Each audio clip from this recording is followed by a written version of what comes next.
Are you looking for more wins in FUT Champs to get those nice red picks? Well, look no further, I've got the tactics for you. Yes, boys, some 4-2-2 tactics. It's always a fan favourite formation. Jack has been rocking out. He's hit 16 wins 3 weeks in a row, Jack. Take it away. Rob, I think people have been overthinking the meta for too long, 4-3-2-1. 3-4-2-1. Guys, let's just take it back to basics. Play good FIFA, score goals, don't concede, and you win. I think people overcomplicate it too much. Yeah. You can see my team is pretty decent. We've clutched up 16 wins. We've got Goretzka, we've got Kimmich in our red picks, which is bloody lovely. And I'll take you through the tactics now. Boys, moving into the numbers, we've got 45, 60 depth. Balanced direct passing just for a change, guys, Why not? Branch out. 65 width up here. You want a nice wide formation. 6 players in the box. Corners and free kicks is up to you, but 1-on-1 is kind of the meta at the minute in terms of what pros are using anyway. You don't get caught out on the counter, do you? No. There's nothing more, embarrassing than you've got a corner, you had a shot, you probably should have scored, and then the opponent runs down the wing and scores against you. It's heart-crushing, really, isn't it? So, moving into the things that you're really here for. Formation, like I say, the 4-2-2. It's kind of self-explanatory who goes where and who does what. Instruction time, this is where it gets spicy because it's asymmetrical, Rob. Left is different to right. So the players on the right who have got specific instructions, you can use them over on the left and then swap the team around if you prefer to attack with your right back or your left back, whichever.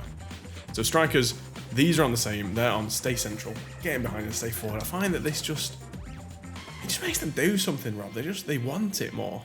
Yeah, absolutely. They've got the hunger, the passion to get in behind. Ideally lefty on the left and righty on the right. And then all the way around. So here, this is where it gets a little bit more in depth. So your left attacking mid, I want him to be more of a goal threat. He's not so great on the ball, but he can score a goal or two for you. And Alan Warren is probably the most perfect example of that. He can score. He's absolutely rapid, but his dribbling and his passing isn't so great. He's only got 4-star, which it's not bad at all, but at the point in the game that we're at, it's not so crazy. So he's on get into the box with crosses and drift wide. So with this, you find that he's making lovely runs by the byline. You can find passes easily when Kroos dropping in behind, zinging down there, or your CDMs or your left back. You can find really good passes out to him. Your right attacking mid now, I want this guy to be more of a creator, more of a passer, a dribbler. Saint Maximin fits the bill for that. I had Payet there before the team of season 1, and he did a perfectly good job. He's just going to make things happen. He's going to turn up at the back stick so often in space, and he'll kind of just be a free man in the attack for you, and he's just on drift wide. There's nothing else that's touched on him. Don't put on comeback on defence, because they kind of naturally drop back anyway a little bit as you get penned in. So your CDMs, this is up to you guys a little bit. I just play them on stay back and cover centre, and I tend to trigger runs a lot more with them. In the past, I used to have, one of them on balance, but I found that I was just getting exposed too much. Whereas if I'm just triggering runs myself, I can, I've got that freedom, haven't I, Rob? You can decide when they go then. Otherwise, they just tend to wander a bit more, especially with that high attacking work rate. They get up more than you like, leave you a bit exposed. You want full control, guys. Use your LB, trigger those runs. Easy game. Use them, boys. It's an incredible skill that every single pro player uses, and it's so easy to learn. It's so easy to do, honestly, guys. Right back. So this is my attacking right back. I've got Cancelo, who is not perfect. I'm looking at going maybe like Frimpong in for him. He's just unbalanced everything.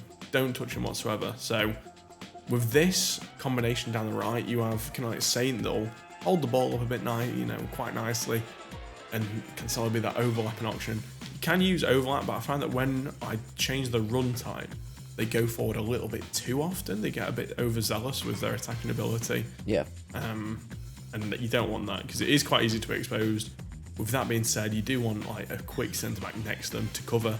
Saliba is a very good option for that. He does the job very well. Left back is on stay back. And he, they don't, I'm not going to say they drop into a 3, but they drop into more of a 3 sort of shape when you move forward with your right back. And guys, it's that simple. I've not gone for comes for crosses sweeper keeper anymore. I keep him on default. I don't think sweeper keeper is what it was. Like in the past few years, it's been kind of just the go-to. But these tactics, guys, they've been working so well for me. You get so many options. Your wingers are always creating, which is typically been my problem with the 4-2-2, Rob. I don't know about you, that. In past Sometimes years, they I don't get found that involved all that much, yeah. Absolutely right, yeah. They just don't... They don't contribute enough. Any other tips, hints, anything that you need, boys, ask us the questions down below in the comments. We're always answering them. Always happy. Make sure to go and subscribe to our second channel. Link is in the description, boys. Cheers. We'll see you guys. See you later.